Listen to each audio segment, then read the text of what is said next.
지난주에 세계관 강의를 들으시고 세계관에 대해서 명확한 진리를 깨달으시고 세계관에 대해서 정확하게 이해가 되시고 세계관에 대해서 모든 것을 간파하셨다면 잘못 들으신 겁니다. 저는 그런 얘기를 한 적이 없어요. 지난주에 들었던 세계관의 강의는 세계관이 무엇인가에 대한 세계관을 설명하기 위한 철학적 바탕에 대한 그 바탕을 얘기한 거거든요. 무슨 말씀인지 아시겠죠? 세계관을 설명하기 위한 틀이 있어야 되는데 이 틀이 형성되는 기초 베이스가 있을 거 아닙니까? 이걸 얘기한 거예요.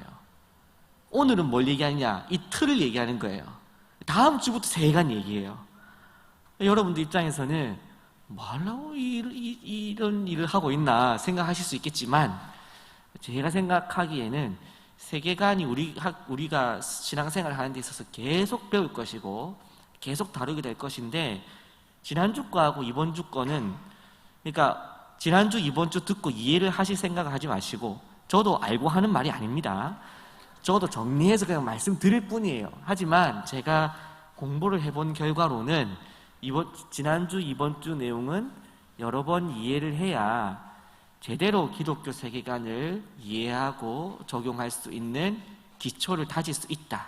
이런 점에서 여러분에게 불편하지만 어렵지만 이 내용을 말씀을 드리는 거예요. 제가 정확히 5월 24일부터 헬스장을 등록을 하고 운동을 열심히 시작을 하고 있는데 근데 수치스럽습니다. 근데 거기서 제가 이렇게 한 3개월쯤 지나고 나서부터는 철공 매달려서 이렇게 턱걸이 하는 거 있잖아요. 그거를 해봐야겠다. 안 돼요. 한 개도 안 돼요. 3주 동안 매달리기밖에 못했어요. 근데 오늘 제가 매일 새벽에 6시에 헬스장에 가거든요. 근데 오늘 딱 가서 평소대로 딱 잡고 오늘도 안 되겠지 생각하고 땡겼는데 3개를 한 거예요. 이런 자랑을 하려고 한 게 아닌데 한 개도 안 되던 그 3주 동안 진짜 절대 안 올라가고 계속 어깨가 빠지는 것 같고 여기 근육이 이상하게 되는 것 같고 한번 병원 가야 될 것 같고 계속 이랬는데 오늘 아침에 놀랍게도 이게 쑥 땡겨 올라가는 걸 느끼는 거죠. 그 순간 아멘. 그 순간 세계관 강의가 비록 재미가 없을지라도 이런 방향으로 가는 것이 맞겠다라는 다시 확신을 가졌어요. 그래서 당장 재밌는 세계관에 대한 문화적 접근, 교육적 접근, 또 정치적 접근 이런 것들 바로 할 수 있죠. 하지만 그것보다 시간이 걸리더라도 이 세계관을 설명하기에 앞서 먼저 알아야 되는 전제들을 우리가 다루는 것이 어떤 의미인가 여러분들이 잘 생각하면서 들어주시면 감사하겠습니다. 지난주에 여기 내용을 보면요. 세계관이란 개인이나 집단이 세계를 보는 관점 또는 세상을 살아가는 근본 방식이다. 이렇게 지금 지난주 강의를 한 줄로 요약을 해 놓았습니다. 세계관은 각자가 가지는 해석체계, 각자가 가지는 필터, 각자가 가지는 인식체계 이런 식으로 여러 가지로 제가 설명을 드렸더랬습니다. 철학자들마다 이 세계관이라고 하는 벨트한 차옹이라고 하는 이 독일어를 이렇게도 해석하기도 하고 저렇게도 해석하기도 하고 했던 그런 철학 사조에 대해서도 지난주에 설명을 드렸었는데요. 이 뒤에 보시면은 따라서 세계관은 모든 인간이 그것을 의식하지 못한다 해도 나름의 세계관을 가지게 된다.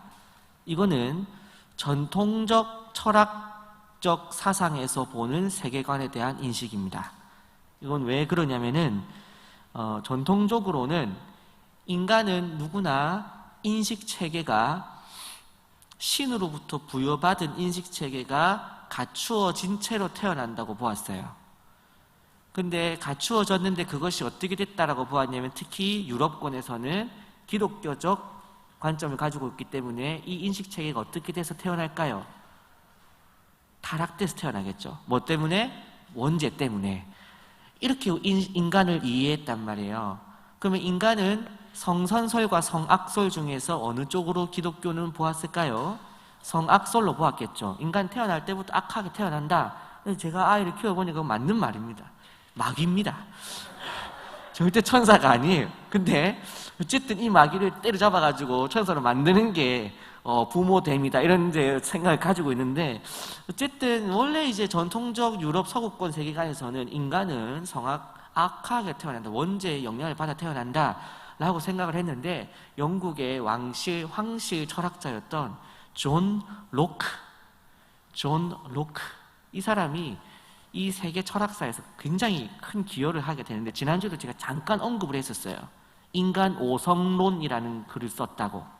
이 사람이 경험주의 철학을 처음으로 주창을 했고, 사회 계약론이라는 것을 처음으로 했어요. 계앙 이런 거 아니고요. 계약.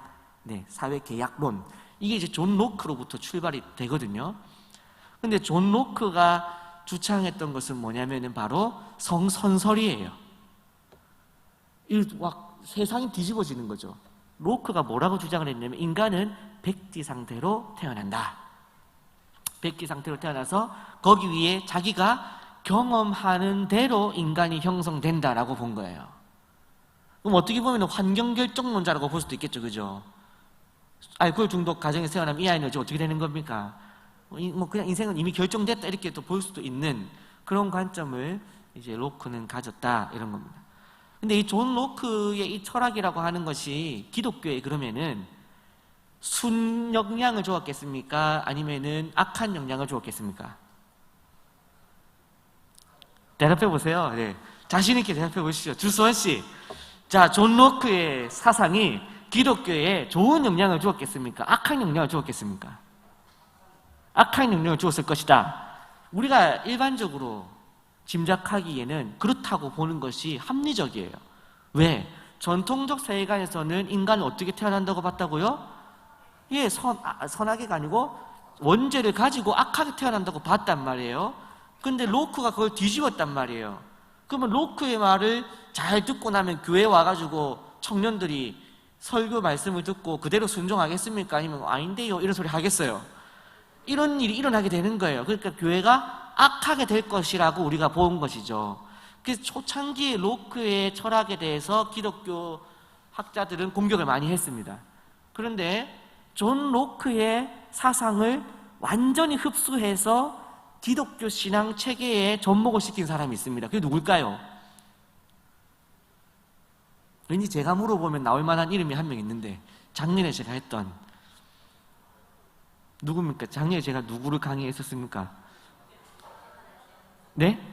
그렇죠. 조나단 에드워즈. 기억이 안 나십니까? 네. 작년에 조나단 에드워즈를 했는데, 이 조나단 에드워즈가 존 로크의 인간 오성론에 기초한 인간이 경험에 의해서 가치 체계가 형성된다라고 하는 철학을 받아들여서 신앙이 단순히 배움으로만 되지 않고 신앙에 있어서의 영적인 경험과 체험, 기도를 통한 하나님의 음성을 듣든지 아니면 실천을 통한 하나님의 말씀이 체화되든지 이런 실제적인 경험을 통해서만 진정한 신앙으로 형성이 된다라고 하는 글을 쓴 것이 바로 신앙 정서론, 신앙 감정론이었던 거예요. 그래서 그 이전까지는 신앙은 배우는 걸로 끝이었어요. 근데 에드워즈 시대부터 신앙은 배우는 걸로 끝이 아니라 살아내는 것이라는 얘기가 그때부터 나온 거거든요. 그러니까 존 로크의 사상이라고 하는 것도 양날의 검인 것이죠. 그래서 철학 사조에서는 오캄의 양날의 검이라는 그 부분이 있는데, 이 오캄도 마찬가지로 인본주의를 주창했던 철학자 중에 한 명이거든요. 이 사람 때문에 르네상스를 일으키면서 중세 시대에 있었던 교회 중심의 세계관에서 인간 중심으로 옮기는 역할을 한 게 오캄이었어요. 그런데 이 오캄의 기여 때문에 르네상스가 일어났지만, 르네상스는 사실은 그러면은 전통적으로 교회 중심에서 인간 중심으로 옮겼다 그러면은 교회에 유익을 준 겁니까? 불행을 준 겁니까? 불행을 준 거죠. 그죠? 그런데 결과론적으로 또 이것이 무엇은 영향을 주게 되냐면, 지난주에 제가 잠깐 언급드렸던 대로 르네상스 시대에 인문주의가 부활을 하게 돼요. 인문주의는 뭐냐면 내가 직접 글을 읽고 해석하리라, 기억나십니까? 이 얘기 했던 것을. 그 전까지는 글을 읽지 않아도 성당에서, 교회에서 가르쳐 주는 대로 그대로 받았단 말이에요. 그래서 가르쳤던 게 뭡니까? 연옥, 또 면벌부, 이런 걸 가르치니까 성경책을 본 적이 없으니까 있는갑다 하고 믿었던 거예요. 근데 인문주의가 생기다 보니까 직접 내가 성경을 읽어보겠다고 하는 사람들이 생겼다는 거죠. 그때 성경을 제대로 직접 읽은 사람이 누굽니까? 마틴 루터, 또 존 칼빈, 이런 사람들이 자기가 직접 성경을 읽고 이신층이 믿음으로 의롭다 하심을 받는다라고 하는 바울의 복음의 진수를 찾아내는, 이게 결국은 누구로부터 온 겁니까? 어디에서의 나비 효과라고 볼 수 있겠어요?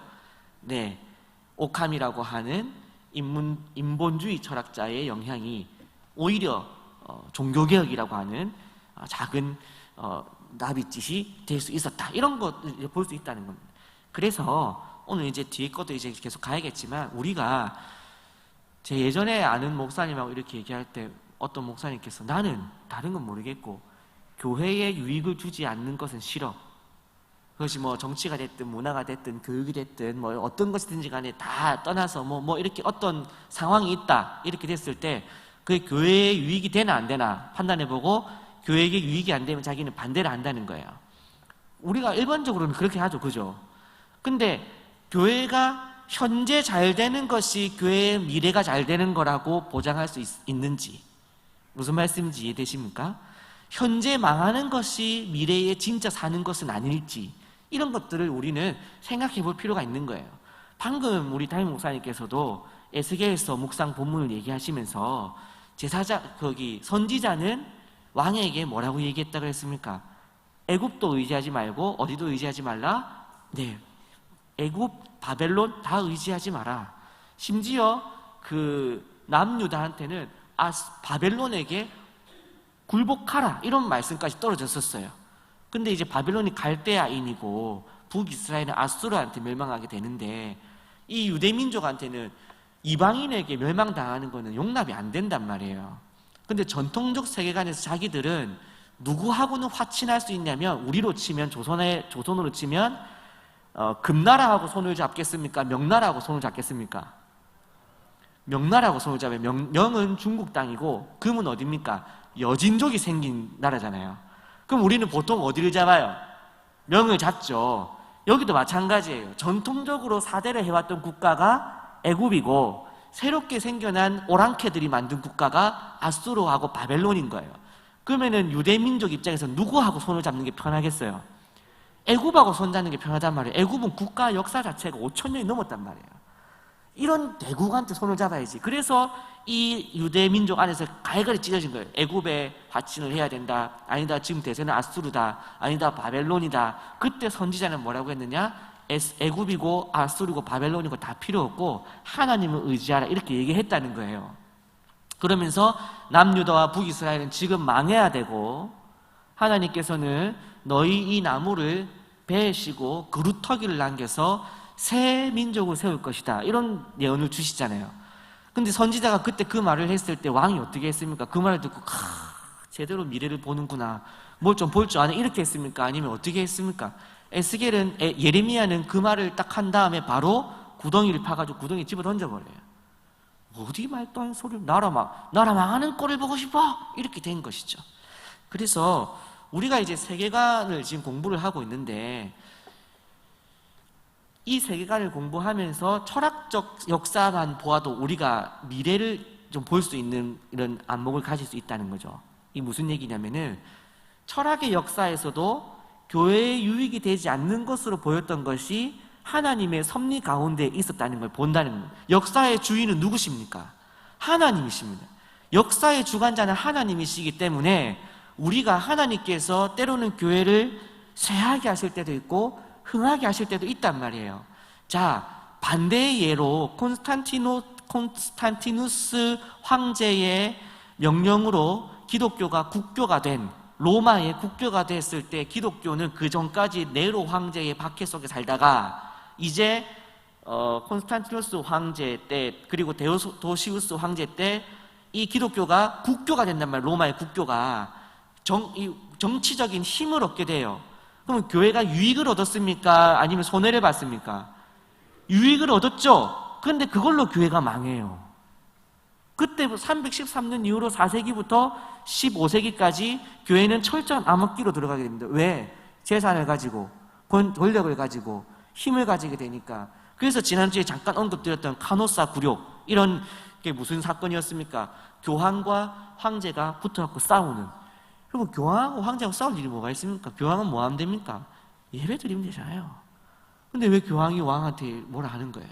이런 시대가 있었던 것이죠. 그래서 오히려 좋은 줄 알았는데 그것이 망하는 길일 때가 있고, 또 우리는 망하는 길인 줄 알았는데 거기서부터 하나님의 회복이 있을 때도 있다라는 역사적 교훈을 우리가 받는다라고 한다면, 오늘날 성경적 가치관을 가지고 우리가 세상을 바라볼 때에 하나님의 길이 무엇인지에 대해서 좀 더 신중하게 평가할 수 있다, 이런 것입니다.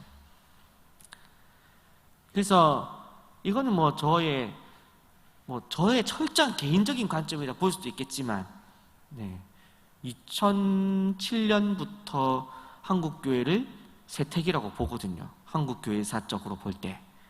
이 세태기를 많은 사람들이 지금 논쟁을 벌이고 있어요. 바닥을 쳤으니까 다시 반등을 해야 된다. 아니면 지금 내려가고 있는 거를 더 철저히 내려가서 완전 박살 낸 다음에 다시 시작해야 된다. 이런 얘기들을 지금 하고 있습니다. 여기에 대해서 우리가 잘 살펴볼 필요가 있는 거예요. 한국교회가 앞으로 어떻게 갈 것인가? 하나님께서는 우리에게 어떤 길을 예비하고 계시는가? 이런 것들을 볼 필요가 있는 것이죠. 그래서 성경적인 관점에서 본다면은 하나님께서 예를 들어서 솔로몬 같은 경우는 2번 찾아오셨잖아요. 그리고 3번째 찾아왔을 때 내가 이전에 너에게 2번이나 찾아갔는데 네가 돌이키지 않았으므로 이제 너의 자손 여로보암부터 10개로 땅을 나누고 또 저쪽으로 나누고 10지파는 저로 올라가고 2지파는 내려오고 이렇게 될 것이다. 이거는 돌이킬 수 없는 결정적 순간이 다가온 것이잖아요. 그러니까 우리에게 그 두 시기가 지나갔는지 안 지나갔는지 우리는 모르죠. 만약에 지나갔다면 이제 남은 것은 멸망밖에 없는 것이고, 근데 하나님께서는 유다의 유다의 지팡이를 그 하나님의 백성에게서 빼앗습니까? 빼앗지 않습니까? 이거는 성경적인 부분이거든요. 약속하신 백성을 버립니까? 안 버립니까? 버리지 않으시죠. 우리가 자녀를, 여러분들은 다 교양심이라서 때리지 않으시겠지만, 제가 우리 아이를 만약에 때린다 칠 때 세게 때린다는 건 무슨 뜻입니까? 내가 나쁜 놈이란 뜻도 있겠지만, 감정 조절을 못한다는 뜻도 되겠지만, 큰 죄를 지었고 이거는 반드시 고쳐져야 된다라고 하는 아비된 마음으로 하는 거 아니겠어요? 그럼 하나님께서 누군가를 치신다고 할 때, 이스라엘 백성에 징계를 주신다고 할 때 그 징계 수위가 높다면 그건 무슨 뜻이겠습니까? 그만큼 더 사랑하신다는 것이고 그만큼 더 돌아오기를 원하신다는 뜻으로 우리는 볼 수 있다는 겁니다. 이런 게 이제 성경적 관점으로 이 세계관을 가지는 거에 설명을 이제 드리는 거거든요. 그래서 제가 이제 2줄까지 왔다가 여기까지 왔죠. 자, 그래서 그것을 의식하지 못한데도 나름의 세계관을 가진다. 요거는 전통적 관점에서의 세계관을 보는 거라고 제가 말씀드렸습니다. 이러고 나서 존 로크의 영향으로 인해서 아니야, 세계관은 각자의 경험에 따라서 각자 다르게 형성되는 거야. 가지고 태어나는 세계관은 없고 다 백지 상태에서 세계관을 만들어가는 거야. 이게 그 다음부터 시대의 흐름이다. 요거를 제가 설명드리려고 이 얘기를 드린 거예요. 자, 그래서 세계관은 다른 의미로는 신념체계라고 볼 수 있는데, 이 신념체계는 나름의 체계성을 가지는 것이고 의도를 가지고 문명, 종교, 철학에 따라 형성되는 것이라고 볼 수 있다라고 하면서, 이 세계관을 그러면은 둘로 나눈다면은 일상적 세계관, 일상적 세계관은 낙관주의, 염세주의 이런 것입니다. 그러니까 어떤 사람은 비가 와도 비가 와서 시원하네 이런 세계관을 가진 사람이 있고, 어떤 사람은 비 오니까 죽어야겠다 이런 사람이 있다면, 이건 이제 염세주의자와 낙관주의자의 차이다 이런 거죠. 제가 항상 얘는 극단적으로 듭니다. 네. 자, 그러면 일상적 세계관 말고 그냥 이렇게 경험적으로 형성되는 그냥 일상적 세계관 말고 방금처럼 문명, 종교, 철학에 따라 형성되는 것을 뭐라 부르냐면 학문적 세계관이라고 부르는 거예요. 일상적 세계관과 학문적 세계관 둘로 나누게 됐을 때, 그러면 지금 현재 챕터는 성경적 세계관이란 무엇인가 라는 제목으로 지금 하고 있잖아요. 그러면 성경적 세계관은 일상적 세계관일까요? 학문적 세계관일까요?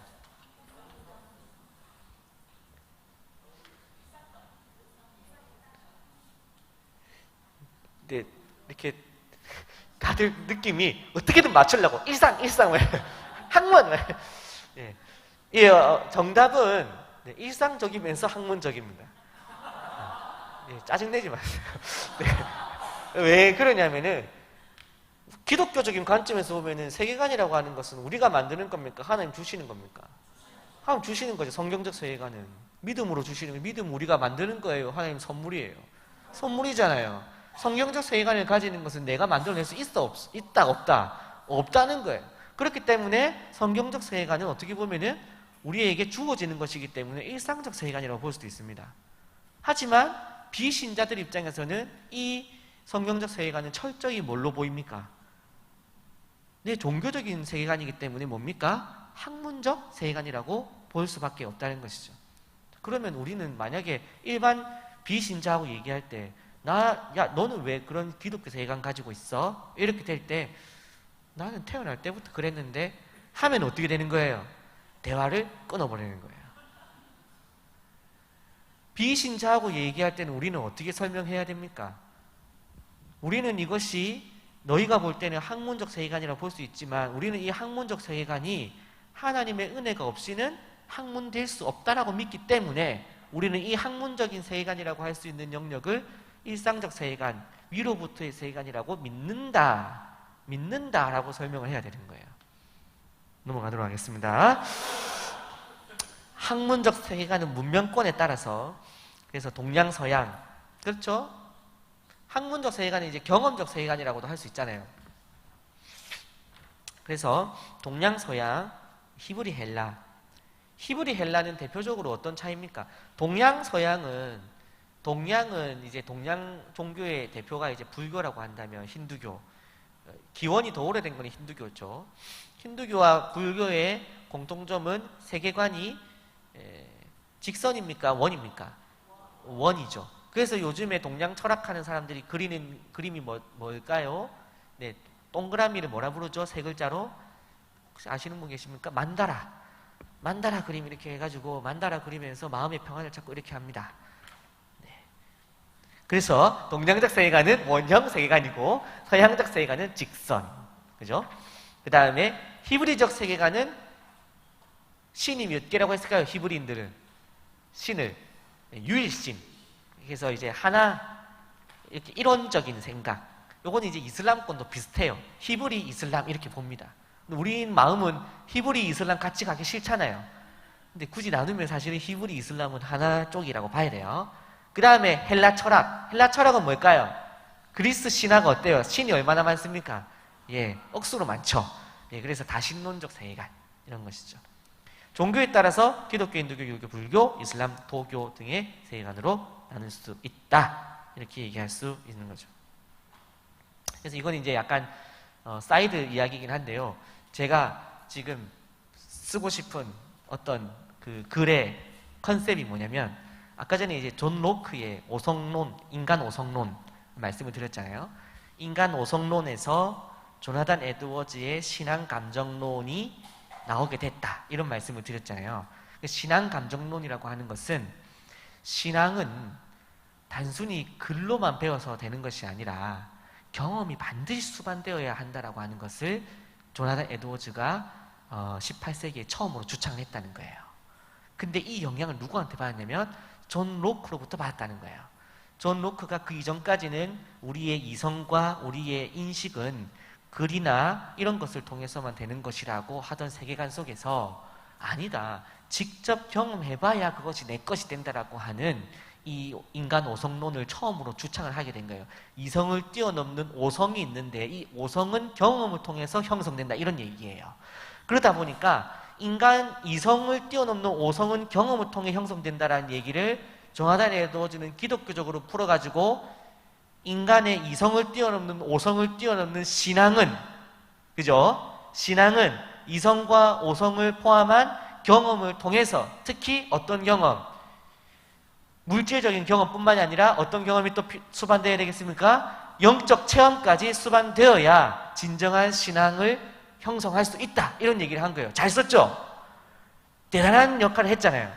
그래서 조나단 에드워즈가 그러면 신앙 감정이 이렇다고 했다라고 한다면 오늘 시대에 이제 그럼 더 발전을 시켜야 될 거 아닙니까?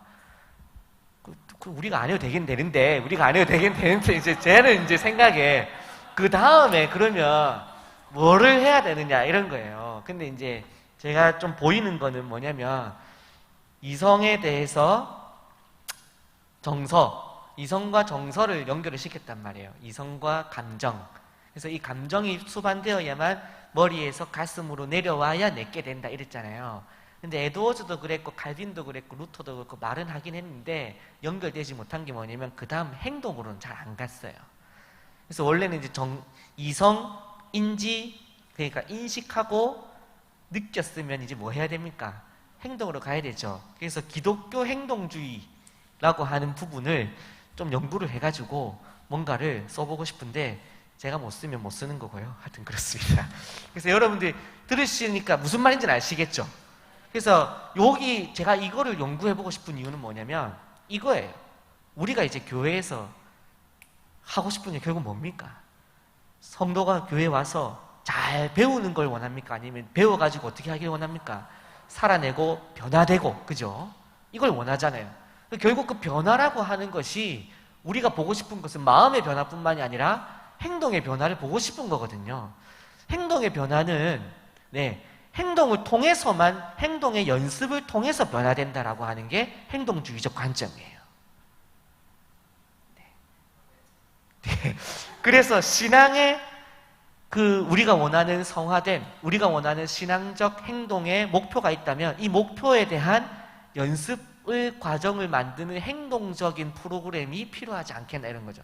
우리가 그 이전에 그래서 만들었던 게 18세기, 19세기 만들었던 게 교리교육만 실컷 만들어놨단 말이에요. 근데 글로만 자꾸 배우니까 삶으로 안 되는 거예요. 그래서 이 교리교육을 실천할 수 있는 실천적 행동 패턴, 행동 실천 방법 이런 것들을 교회 안에서의 연습 문제로 만들어서 해보자는 거죠. 이렇게 됐을 때 실제적으로 이웃사랑을 연습해보니까 이웃사랑이 내게 되고 양보를 자꾸 해보니까 희생이 나오고 또 용납을 자꾸 해보니까 용서가 되고 이런 거예요. 이거는 제가 어떻게든 팔아먹어야 되기 때문에 이 정도까지만 얘기하고 다음 장으로 넘어가서 그래서 이제 이 세계관을 이제 조금 이해를 하셨다고 한다면 그러니까 이런 거죠. 방금 말씀드렸듯이 세계관을 아주 단편적으로 얘기하면 우리가 뭔가를 받아들이고 이해하는 중간 필터 정도다. 근데 이 필터는 내가 학습된 거에 따라서 완전히 바뀌어지기도 하고 또 내가 보고 자란 환경에 따라서도 다르기도 하고 그래서 뭐 동양, 서양, 뭐 종교, 학문에 따라서 세계관은 다양하게 형성된다 이런 얘기를 드렸죠. 그렇다고 한다면은 우리는 당연히 신앙적으로는 우리의 기독교 세계관, 성경적 세계관은 아까 말씀드렸듯이 오로지 하나님의 은혜로만 형성된다고 믿지만 이 은혜로 형성되는 성경적 세계관을 가지기 위해서 우리는 또한 뭘 해야 됩니까? 공부를 해야 되는 거예요. 하나님께서 원하시는 것이 무엇인지를 배워야 그 성경적 세계관이 정립이 될 거 아닙니까? 그래서 이 성경적 세계관을 우리가 배워나가는 과정이 지금 현재 있는 이 과정이다 이렇게 볼 수 있는 것이죠. 성경적 세계관, 다른 말로는 기독교 세계관이 무엇인가 이걸 우리가 계속해서 연구를 해나가는 거죠. 자, 기독교 입장에서 볼 때 세계관은 둘로 나뉩니다. 이제 좀 더 수면 위로 올라와서 세계관 이렇게 하는 게 아니라 이제는 진짜 기독교 세계관을 얘기하는 거예요. 기독교 세계관을 얘기하기 위해서는 기독교 세계관이 아닌 것과의 비교를 하면 좀 더 쉽거든요.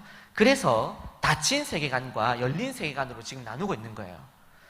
이 내용은 보시면 아시겠지만 닫힌 세계관은 뭐냐면 아까 얘기했듯이 이 어떤 세계관이 형성이 되는데 자기가 보고 배운 것들만 가지고 그리고 세상에 존재하는 책들을 통해서 세상에 존재하는 선생을 통해서 배워서 형성된 세계관 이거는 닫힌 세계관인 거예요. 왜냐하면 세상에 존재하는 것에서 시작해서 세상에 존재하는 것까지만 설명하고 있기 때문에 그래서 이 닫힌 세계관은 대표적으로 있는 세계관이 뭐냐면은 바로 진화론적 세계관과 유물론적 세계관, 이거 두 개는 같은 세계관이거든요. 유물론적 세계관은 마르크스주의 세계관인데 모든 것을 물질에서 시작했고 물질이 중요하다고 생각하는 게 유물론적 세계관이에요. 진화론적 세계관은 이거하고 연결됐을 때 이 물질이 처음부터 어떻게 있었다, 일단 그렇게 쳐요. 일단 어떻게 있었다. 그래서 우연히 폭발이 있었고 우연히 지구가 형성이 됐고 우연히 물이 생겼는데 그때 마침 어쩌다 보니까 박테리아가 생겼는데 가가 어떻게 저끼리 이렇게 하다가 갑자기 발이 쭉 나와가지고 몇천 년 지나니까 또 왼쪽 발이 나오고 또 몇백 년 지나니까 사람이 됐다, 이런 거예요. 이게 이제 진화론적 세계관인데 이 진화론적 세계관은 결국은 뭐냐면은 모든 것이 우연이다라고 보는 관점이라는 거죠. 이게 이제 닫힌 세계관이에요. 그래서 진화론적 세계관에서는 인류의 끝이 뭔지를 설명할 수 있을까요? 유물론적 세계관에서는 그런 거 없어요. 사후 세계에 대해 관심이 있을까요? 관심 없습니다. 마르크스는 그래서 종교를 인민의 아편이다 라고 얘기를 했고, 그리고 프로이드는 종교를 환상이다 라고 얘기를 했어요. 꿈이다, 꿈. 그거 없다, 그런 거 없다. 그냥 죽으면 끝이야. 이런 관점인 거예요.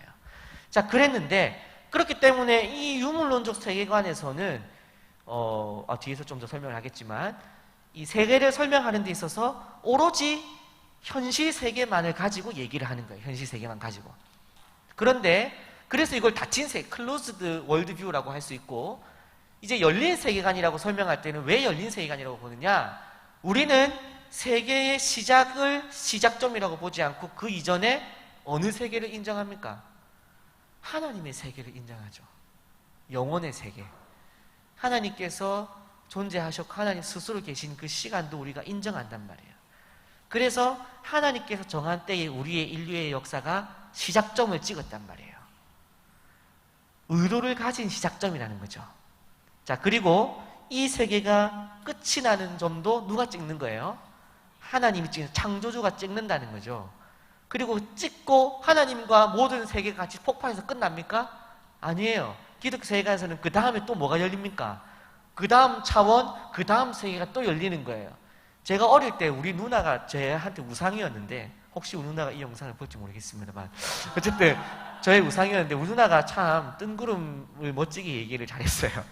근데 저한테 옛날 뭐라고 얘기했냐면, 어디서 그런 귀한 말을 들어갔는지, 하나님의 세계는 우리랑 차원이 달라서 우리는 원래 1차원 선에서 2차원, 3차원으로 가서 점의 1차원에서 선의 2차원, 그리고 이 면의 3차원의 세상이 우리 세상인데 하나님의 세상은 4차원이야.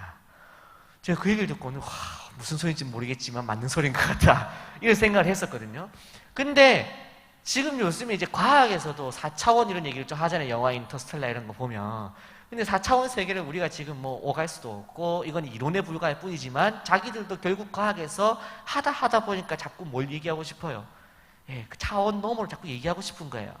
자, 그러면은 만약 거기서 4차원 밝히잖아요? 그럼 우리는 할 말이 또 있습니다. 하나님의 세계는 몇 차원? 5차원. 5차원 밝혀내면 하나님의 세계는 6차원. 계속 가는 거예요. 왜? 하나님의 세계는 우리가 갈 수 있는 차원이 아니라는 거죠. 그 다음 세계, 그 다음 차원, 그 다음 열려있는 다른 세계가 다 있다라고 믿는 것이 열린 세계관이라는 겁니다. 무슨 말씀인지 이해되시죠? 그래서 오히려 유물론적 세계관보다 우리하고 통하는 열린 세계관이 있는 게 있다면은, 굳이 따지면은 다른 여타 종교적 세계관들이 기독교 세계관하고는 대화가 되는 거예요. 사후 세계가 있다고 믿습니까? 있다고 믿습니다. 어떻게 됩니까? 외계인을 만날 겁니다. 왜요? 외계인이 지구를 만들었거든요. 차라리 이게 설득이 돼요. 차라리 그게 말이 돼.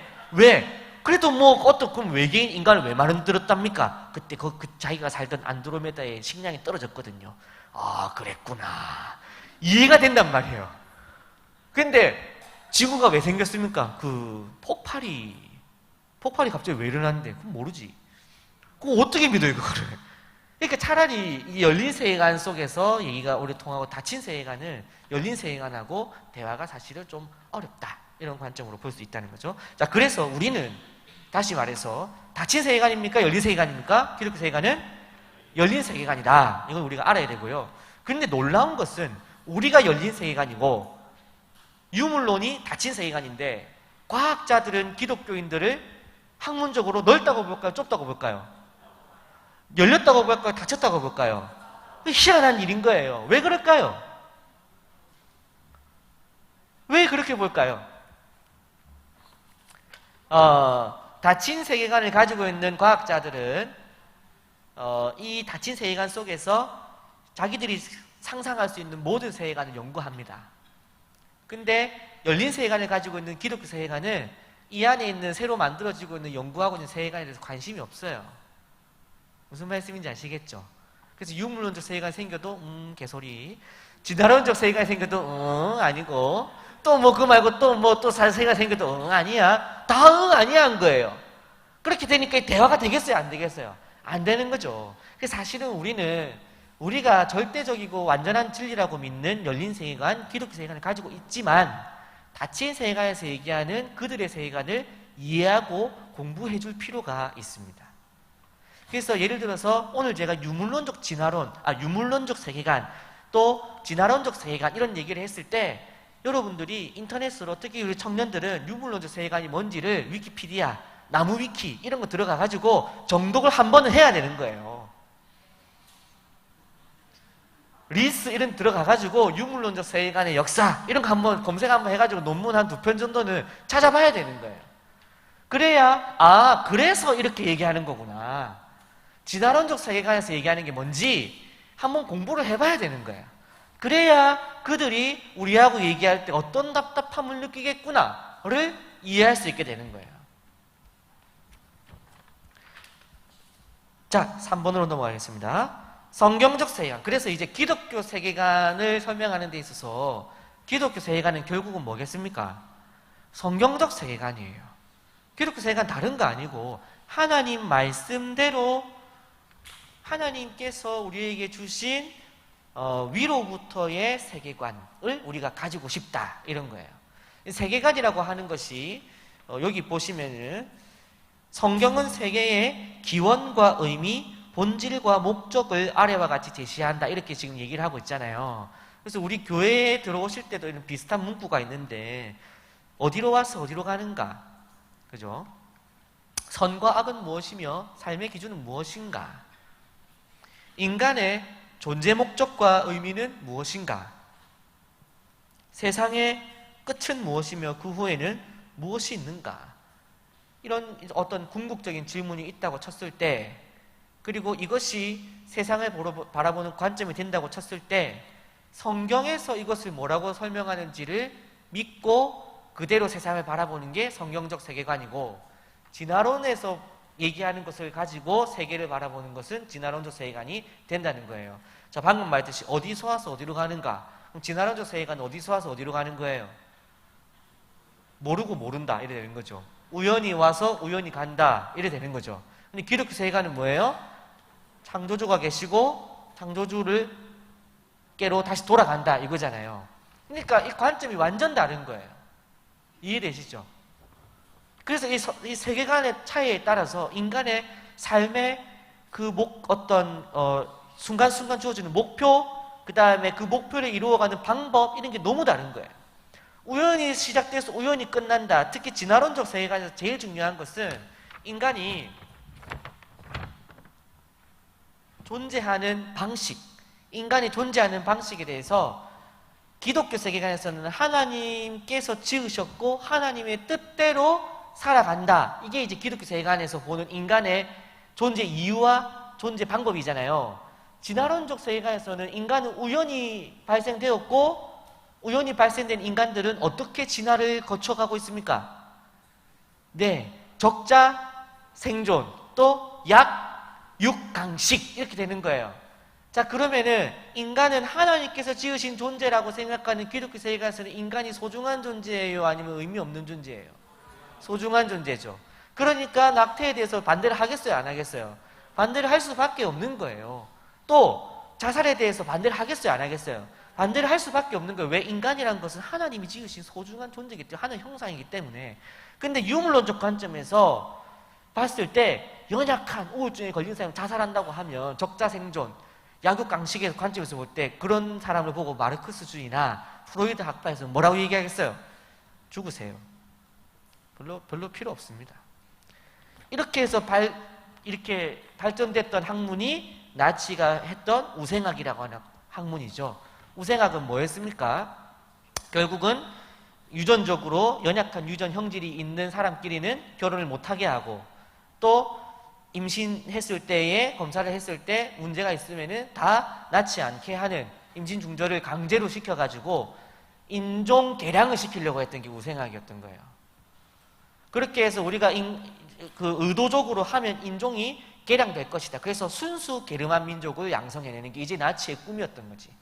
그래서 그들이 순수 게르만 민족을 양성하기 위해서 말살해야 되고 없애야 될 바퀴벌레 같은 존재, 더러운 유전 형질을 가진 존재가 누굽니까? 유대인인 거예요. 그러니까 죽이는 데 있어서 거리낌이 있어요, 없어요? 전혀 없죠. 왜? 이건 뭐니까? 쓰레기니까. 그래서 그들이 그 홀로코스트를 저지를 때 뭐라고 불렀냐면 인종 뭐라고 불렀습니까? 청소라고 불렀어요. 인종 청소. 그렇게 불렀던 거예요. 이만큼 세계관의 차이가 극렬한 결과를 불러일으킨다는 것을 제가 이제 단적으로 보여드린 겁니다. 세계관이라고 하는 것은 어떻게 보면은 우리의 삶에 뭐 기독교 세계관 뭐가 중요한데 하실 수도 있겠지만, 이 세계관을 잘못 가지면요, 한 국가가 나치가 될 수도 있고요, 한 국가가 군국주의에 빠져가지고 정복전쟁을 펼치게 될 수도 있는, 이 세계관이 무서운 거라는 거 우리가 생각을 할 필요가 있다는 거죠. 그래서 성경에서는 세계의 기원과 의미, 본질과 목적을 아래와 같이 제시한다. 세계는 창조됐고 타락했고 구속에 의해 회복됐다. 세계는 시공간이 유한하고 하나님과 관계성 속에서만 존재하고 의미를 부여받는다. 그렇죠? 그리고 세계는 영적인 의미도 포함한다. 이렇게 되는 거예요. 이거는 여러분 보실 때는 아주 당연한 소리를 그럴듯하게 써놨네라고 생각할 수 있겠지만, 유물론적 세계관에서는 어떻습니까? 하나님에 의해 창조도 무슨 소리야? 말이 되나? 아예 안 맞아요. 자, 그 다음에 시공간이 유한하다고. 웃기시네. 유한하긴 뭘 유한해? 끝이 어디 있어? 블랙홀은 끝 없어. 이렇게 딱 생각해보면 끝이에요. 이건 이제 설명 안 되는 거예요. 근데 우리는 어떻게 돼요? 끝이 있다 없다? 있단 말이에요. 왜? 하나님께서 마지막 때가 있다고 하셨기 때문에 우리는 끝이 있는 거예요. 근데 여기는 없어요. 또 영적인 세계를 우리는 인정하죠. 하나님의 성령을 인정하죠. 그리고 우리가 보이지 않지만 하나님의 섭리를 인정하죠. 그래서 하나님께 기도를 하죠. 보이지 않는 세계를 믿고 있잖아요. 근데 유물론적 입장에서 어떨까요? 보이지 않는 세계는 뭡니까? 없는 거예요. 과학에서는 경험되거나 관찰되지 않는 것은 다 뭡니까? 의미 없는 거예요. 그건 그냥 단지 관념일 뿐인 거예요. 관념 따위는 버려버리는 것이죠. 그래서 다음 장으로 넘어가서 보시면은 이러한 세 가지 특성을 기독교 세계관은 주로 창조, 타락, 구속이라고 하는 틀로 설명을 합니다. 근데 이거를 제가 기독교 교육과를 다니면서 기독교 세계관에 4년을 배우고 신대원에서 3년을 하고 뭐 이렇게 하면서도 맨날 한 소리가 창타구, 창조, 타락, 구속이 기독교 세계관이다 이렇게 설명을 하는데 무슨 소리인지 모르겠어요. 여러분도 분명히 한 번 정도는 창타구, 창조, 타락, 구속 들어보셨을 텐데 그거랑 기독교 세계관이랑 무슨 상관인데 라는 얘기를 분명히 하실 거거든요. 그래서 이렇게 설명을 드려볼게요. 이게 사실은 이제 그 기성세대는 오히려 어려워요. 청년 세대는 훨씬 쉽습니다.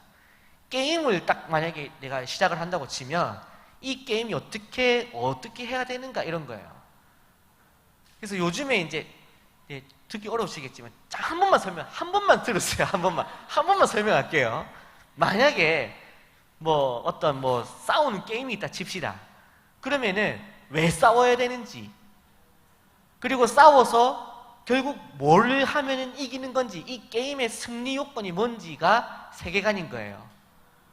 무슨 말? 짝짝 알아듣잖아요.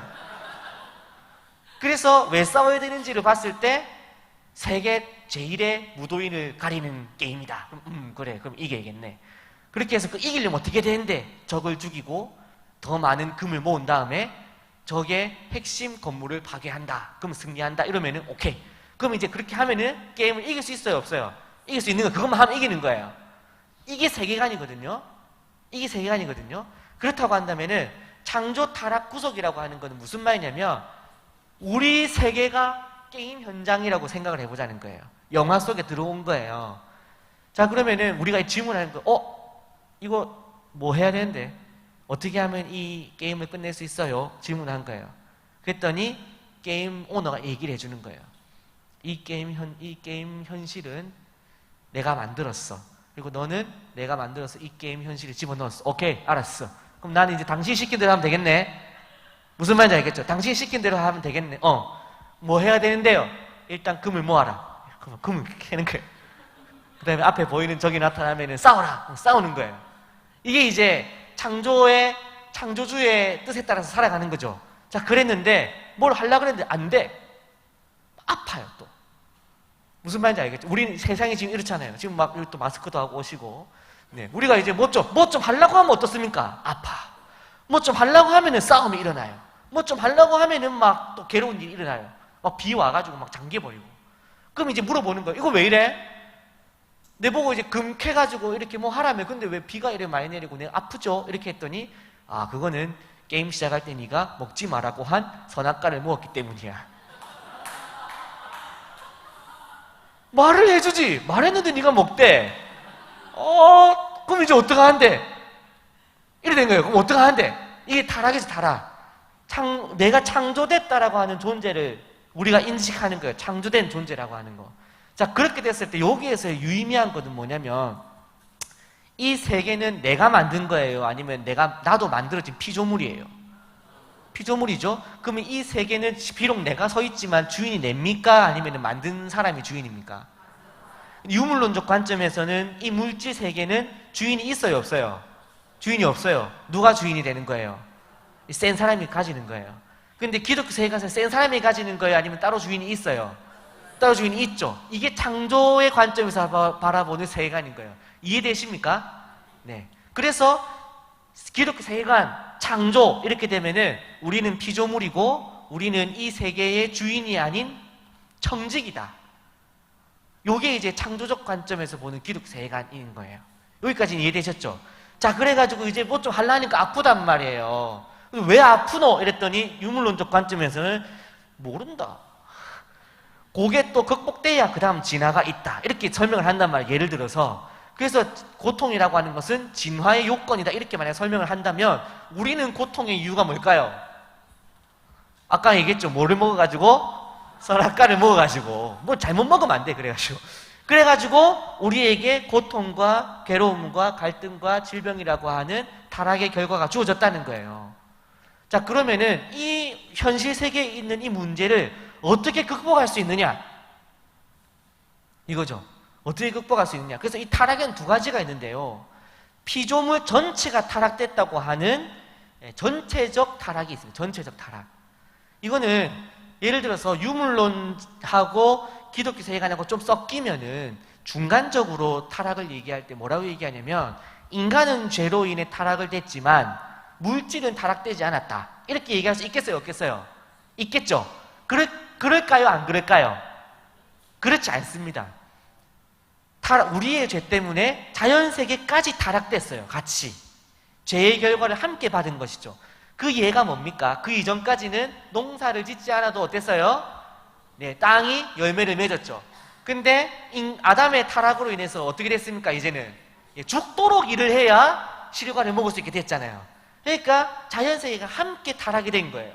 그 다음에 여기에서 또 다른 철학자들은 뭐라고 얘기했냐면 물질 세계는 타락됐지만 이 영적 세계나 이 관념 세계는 타락되지 않았다. 플라톤의 이제 이분법적인 관점에서 볼 때 그렇게 되면은 우리의 이성은 타락되지 않았기 때문에 우리가 열심히 공부하다 보면은 스스로 구원에 이룰 수 있다라고 생각하는 생각을 가졌던 거예요.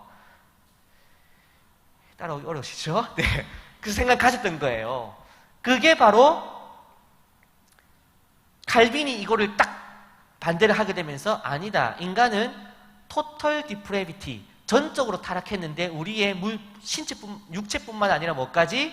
이성과 영혼까지 다 타락되었다. 완전히 타락되었다.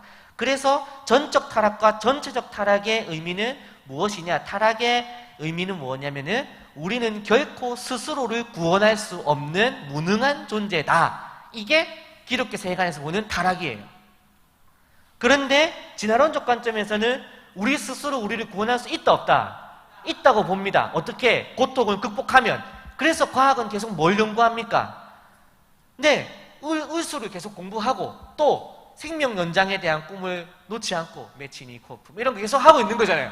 왜 계속 좋은 걸 만들어 먹고 좋은 과학을 만들어내고 합니까? 우리를 구원하기 위해서. 특히 어디에서부터 해방되기 위해서입니까? 죽음에서 해방되기 위해서 과학이 계속 발전하고 있는 거예요. 그거는 왜 과학이 발전하느냐? 그거는 죽음을 해방하기 위해서. 그거는 죽음 해방한다는 것은 뭡니까? 스스로가 스스로를 구원하려고 하는 노력을 계속 하고 있는 거예요. 근데 기독교 세계관에서는 어때요? 물어보는 거예요. 나 아픈데 이제 어떻게 해? 그거 해결해 줄게. 빠빠빠 그래서 쫙 내려오는 거예요. 하늘에서. 누가 내려왔습니까? 지저스 탁 내려오신 거예요. 예수님이 빡 내려오신 거예요. 내려오셔가지고 내가 대신 죽는다. 십자가 빡 하신 거예요. 힘들어 하셔가지고 딱 된 거예요. 해결 빡 된 거예요. 이게 이제 우리의 모든 죄의 문제뿐만 아니라 우리가 구원할 수 없는 이 전적인 무능의 상태를 하나님께서 위로부터의 구원을 하셨다. 이게 이제 창조, 타락, 그 다음 뭡니까? 구속이 된 거예요. 이 구속의 의미는 단순히 우리를 죽음에서 생명으로 옮겼다라는 의미뿐만이 아니라 그게 제일 중요하지만 전통적 성경적 가르침에서는 우리가 구원받았습니다 라고만 하면은 어떤 주의가 생기냐면 기독교 안에서도 어떤 생각이 가지냐면 내세지향적인 신앙이 생겨요. 그게 뭐냐면 구원받아 천국 가야지 이 땅만 살아 뭐 하겠노, 밥뭐 봐야 뭐 이래봐야 뭐 하겠노, 소고기 사 먹겠지, 소고기 사면 뭐 하겠노, 등심 사 먹겠지, 이래 되는 거예요. 이 땅에 대한 아무 소망이 없고 이 땅에 대해서 아무런 관심이 없게 되는 거예요. 그래서 이 땅에서 만약에 예를 들어서 내 옆에서 누군가가 폭행을 당하고 누군가가 억압을 받고 누군가가 가난과 누군가 질병의 고통을 받고 있어도 그래 구원 못 받는 아는 그래 살다 죽는 거고 다 그런 거지, 운명론과 내세주의에 빠져가지고 무기력한 기독교인이 되는 경향이 있더라, 이런 것입니다. 그게 성경적인 관점일까요? 절대 그렇지 않죠. 성경에서는 그렇게 얘기하지 않았습니다. 기독교 세계관에서는 인간에게 예수님께서 우리를 구속하시는 순간 우리에게 새롭게 주어지는 것이 있어요. 그것이 무엇이냐? 인생의 목적, 인생의 의미, 이런 것이 우리에게 주어지게 되는 거예요. 자, 유물론적 입장에서는 인간이 살아야 될 이유가 뭐가 있습니까? 없습니다. 내가 오늘 살아야 되는 이유는 그냥 내가 원하는 것을 얻고 즐기고 느껴보고 내가 더 많이 가지고 내가 더 높은 곳에 올라가고, 이 유물론적 관점에서 마르크스주의에서는 피지배계층이 지배계층을 깨뜨려 부수는 것, 이런 것들이 인생의 목적이 전부예요. 그런데 기독교 세계에서는 인생의 목적을 새롭게 제시해 주는 거예요. 가서 전하고 사랑하고, 특히 우리에게 주어주신 예수님께서 바리새인이 와서 가장 큰 계명이 무엇입니까 했을 때 무엇을 얘기했습니까? 하나님 사랑과 그 다음 뭐죠? 이웃 사랑. 끝난 거예요. 이웃 사랑을 실천하는 것이 기독교인에게 있어서는 삶의 목적이자 이유가 되는 것이죠. 그리고 구속을 완성하는 단계, 요건 좀 이제 약간 진짜 어려운 부분이긴 한데, 기독교 세계관 학자들 중에서도 이 피조 세계가 하나님 나라가 임할 때, 자, 창조, 타락, 구속까지 지금 이해가 되셨죠, 그죠? 그래서 우리가 스스로 구속할 수 없기 때문에 예수님께서 우리를 대속해 주심으로 말미암아 우리의 삶의 이유가 찾게 되고 우리의 삶의 목적과 목표가 주어졌다라고 했죠. 우리의 삶의 목적과 목표가 그럼 무엇인가라고 했을 때 이웃사랑이냐, 복음전도냐, 막 이렇게 이제 한단 말이에요. 거기에서 학자들이 여기서 둘로 나눠지게 됩니다. 둘로 나눠질 수 없다라고 생각할 수도 있겠지만 둘로 나눠지게 돼요. 왜냐하면 이 세계의 종말에 대해서 두 가지로 생각을 하는데, 피조 세계가 하나님의 세계로 넘어갔을 때 현재 피조 세계가 연속성을 가진다고 생각하는 학자들이 있고요. 불연속성을 가진다고 생각하는 학자들이 있어요. 연속성을 가진다는 말은 무슨 말이냐면 오늘날 우리가 이렇게 마이크도 만들고 이렇게 했잖아요. 그리고 막 또 신발도 하고 막 우리가 뭐 나름대로 막 어떤 문화적인 것들을 많이 만들어 놨잖아요. 이런 것들이 하나님의 나라로 들어가게 됐을 때에 연속이 된다는 거예요. 그래서 이 학자를 이쪽을 지지하는 사람들은 학생들이 목사님 천국 가면 플레이스테이션 있어요? 이렇게 물어본단 말이에요. 게임기 있어요? 있다! 이렇게 할 수 있는 거예요. 왜? 우리가 개발한 것 중에 좋은 것은 뭐라고 보냐면 이 연속성 관점에서는 온전히 회복된다고 보는 거예요. 우리의 이성도 온전히 회복된다고 보는 거예요. 그래서 우리가 개발해왔던 모든 것들이 하나님 나라에 갔을 때는 완전하게, 지금 우리가 만든 것들은 죄성이 여전히 들어있어요.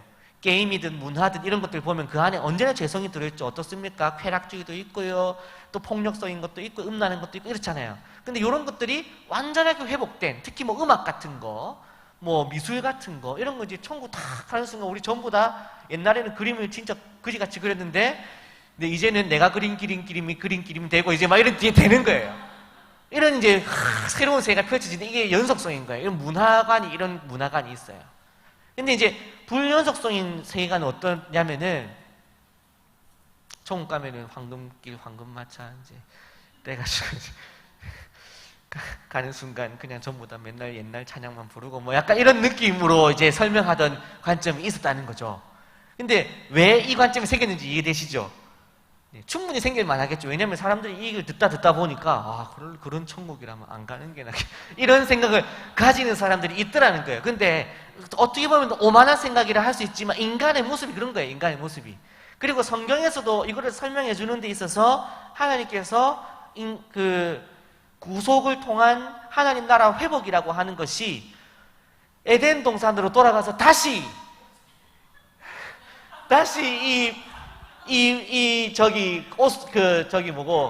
나뭇잎으로 만든 옷을 벗어 던지는 것이 하나님 나라의 회복이냐? 왜 이걸 비춥니까?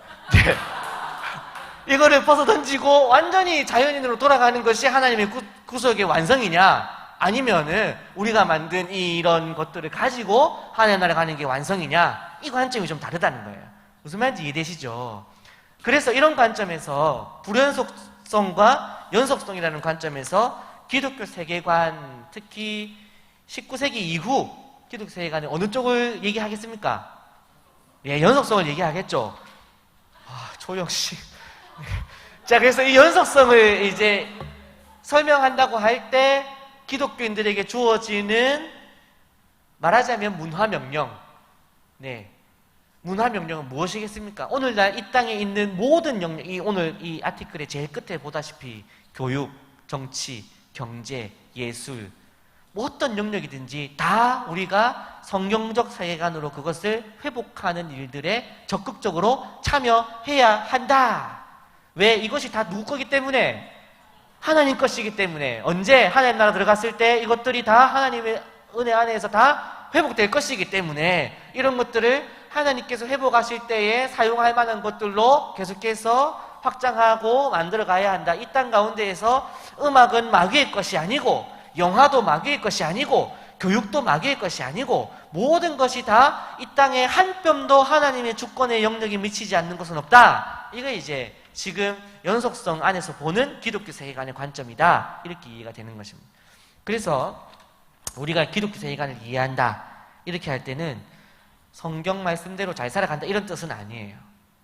그건 당연히 해야 되는 거고요. 그거는 신자로서 해야 되는 거고, 성경적 세계관을 가진다라고 하는 것은, 그래서 이제 다음 주부터가 중요한 건데, 성경적으로 그러면 나는 문화를 어떻게 이해하고 문화를 만들어 갈 것인가, 이런 생각인 거죠. 내가 영화를 한 편 봐도 어떻게 볼 것이며, 내가 옷을 하나 입어도 어떻게 입을 것이며, 샴푸를 써도 어떻게 쓸 것인가, 이런 관점이라는 겁니다. 조금만 힌트를 드리면, 자연은 누가 주인이라 그랬죠? 우리는 이 자연을 어떻게 해야 되죠? 네, 소중하게. 예. 이 자연을 청지기적 관점으로 사용해야 되는 거죠. 그죠? 하나님께 다시 돌려드려야 되죠? 하나님 나라 연속성으로 하나님 나라 완성이 돼 갈 때 자연을 다 때려 부숴놓고 하나님 이제 다 회복시켜서 이렇게 해야 되겠습니까? 아니면 최대한 아름답게 가꾸고 보존해야 되겠습니까? 아름답게 가꾸고 보존해야 될 거 아니에요. 그래서 기독교인이 사업을 할 때 반드시 환경적 요인을 고려해야 되는 거예요. 근데 유물론적 관점에서는 그런 고려할 필요 있어요, 없어요? 할 필요 없습니다. 세상이 언제 와서 어디로 간지도 모르는데 이 땅에서 그냥 쓰는 대로 쓰고 이런 거죠. 그래서 유물론적 관점이 한창 유행하던 시절에 만들어진 산업, 그때 만들어진 학문, 그때 만들어진 철학 사조들은 굉장히 단회적이고 굉장히 미래지향적이 않은 거예요. 그런데 예전에 제가 학교 다닐 때 사회교과서에서는 뭐라고 배웠냐면 기독교 세계관은 거기서 책에 그게 나왔어요. 기독교 세계관은 문화명령이라는 이름 아래에서 자연을 개발하는 데 앞장섰다. 이렇게만 설명을 한 거예요. 맞습니까? 아닙니까? 우리가 지금 말씀을 듣고 나서는 기독교 세계관 그거 아닌데 라고 볼 수 있는데 그 앞에 시절에 17, 18세기에는 그런 줄 알았어요. 그래서 특히 예를 들어서 아메리카 대륙에 영국인들이 청교들이 넘어가서 인디안들을 몰아내고 이렇게 할 때 그들도 문제가 많았던 것이죠. 왜? 우리가 이 땅을 정복해야 되는데 원주민들이 있네. 어떻게 해야 됩니까? 잘 얘기해가지고 같이 살아야 되는데 어떻게 합니까? 다 죽여버린 거예요. 다 몰아내고 인디안 제한구역 만들어버리고 또 그 안에 있던 자연들 다 때려 부수고 이렇게 한 거예요. 그것이 기독교가 자행했던 문제들 속에 있습니다. 그래서 우리가 충분히 반성해야 되는 부분이고, 그래서 지금 21세기를 살아가는 저와 여러분은 더욱더 애써서 기독교인은 자연을 보호하는 종교라는, 왜? 이 자연은 누가 주신 것이기 때문에 하나님 주신 것이고, 우리는 하나님의 나라가 완성될 때 이 자연을 어떻게 해야 됩니까? 돌려드려야 되는 거예요. 이게 성경적 세계관으로 보는 환경. 또 문화도 이런 것이겠죠. 우리가 만약 영화를 만든다고 한다면은 영화를 만드는 데 있어서 예를 들어서 여성을 쓰는데 여성을 지나치게 성상품화한다든지 지나치게 폭력적인 영화를 계속해서 만들어낼 때 기독교인들은 이건 아닌 것 같다는 생각을 해야 되는 거예요. 왜요?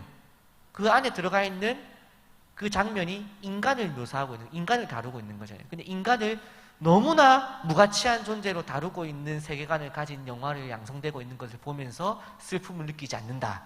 그거는 철저히 이원론적인 종교 생활을 하게 되는 거예요. 그래도 영화는 자극적인 게 최고쟁. 이렇게 되면은 안 되는 거예요.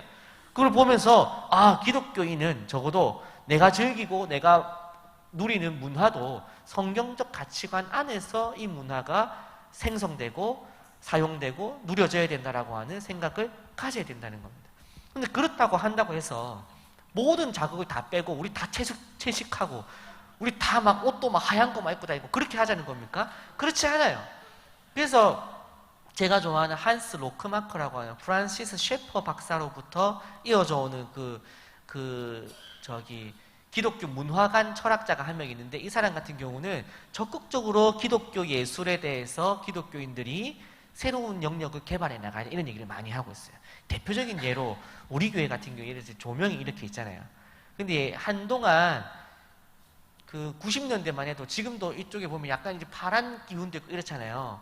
근데 예전에 전통적으로는 한 20, 30년 전만 해도 조명에서 빨간색과 파란색은 귀신을 상징했습니다. 그래서 쓰지 않았어요. 교회에서 쓸 수 있는 조명은 흰색과 노란색 말고는 안 됩니다. 그 경건한 색. 근데 음란한 색은 파란색, 빨간색. 그건 못 써요. 우리가 파란색, 빨간색 안 쓰고 빨간색 못 쓰고 살아야 됩니까? 그렇지 않잖아요. 그걸 어떻게 더 아름답고 거룩하게 쓸 수 있는지를 연구해가지고 예배에 파란색과 빨간색 들어오면 얼마나 아름답고 예뻐요. 빨주노초 파란색 다 써야지. 왜 우리는 노란색하고 흰색만 써야 되는 거예요? 이게 기독교 문화관에서의 연속성을 바라볼 때 우리가 가져가는 기독교 문화 명령 속에서 가져가는 기독교의 발전 방향이라고 볼 수 있는 것이죠. 그래서 기독교 세계관은 하나만 더 얘기하고 이제 오늘 마칠 텐데요. 예를 들어서 이제 이 카이퍼 마지막 4문단을 제가 지금 이렇게 그냥 풀어서 얘기하고 있는 거예요. 그런 관점에서 방금 말했듯이 예술뿐만이 아니라 뭐 교육이 될 수도 있고요. 우리가 지금 굉장히 어려운 문제라고 하는 정치적인 문제 같은 경우도 마찬가지인 거예요. 정치적인 문제가 놓여져 있을 때 오늘도 제가 이렇게 여러 가지 이제 글들을 읽으면서 요즘에 워낙 기독교와 정치가 굉장히 막 이렇게 뭐랄까 엎어치고 매치고 약간 이런 분위기가 있다고 쳤을 때, 이렇게 있다고 볼 때 많은 성도들이 이런 얘기를 합니다. 목사님은 말씀만 전해주시고 정치 얘기는 하지 마세요. 이런 얘기를 합니다. 또 어떤 쪽에서는 목사님, 세상이 지금 다 썩어가는데 강단에서 하나님 말씀에 따라서 세상이 어떻게 살아야 되는지 분명히 말씀해 주시고 이렇게 얘기합니다. 이 얘기는 다음에 제가 지금 미리 보기예요. 네. 다음에 이걸 말씀을 해드릴 텐데, 이런 부분이 우리의 삶에서 떨어져 있는 부분이 아니잖아요. 여기에 대해서 정치는 모르겠다. 경제, 목사님 주식 좀 어떻게 비트코인 좀 땡겨볼까요? 이렇게 했을 때 목사는 그런 거 모릅니다. 이렇게 하면 끝일까요? 성경에서 비트코인이나 주식이나 또 부동산 투기나 또 뭐 탈세나 탈루나 이런 부분에 대해서 그럼 뭐 경제 활동은 알아서 하시고 헌금만 잘 내면 됩니다. 이렇게 하면 되는 거예요? 아니잖아요. 정치, 경제, 사회, 문화, 예술, 교육 어떤 것도 어떤 영역도 하나님의 성경적 관점에서 벗어나 있는 부분이 있다 없다? 없다는 거예요. 다 성경적 관점으로 재해석하고 우리에게 맞는 성경적 하나님의 뜻대로 사는 방식들을 우리는 찾아가야 되는 거예요. 유물론적 세계관들을 따라가면 안 되고.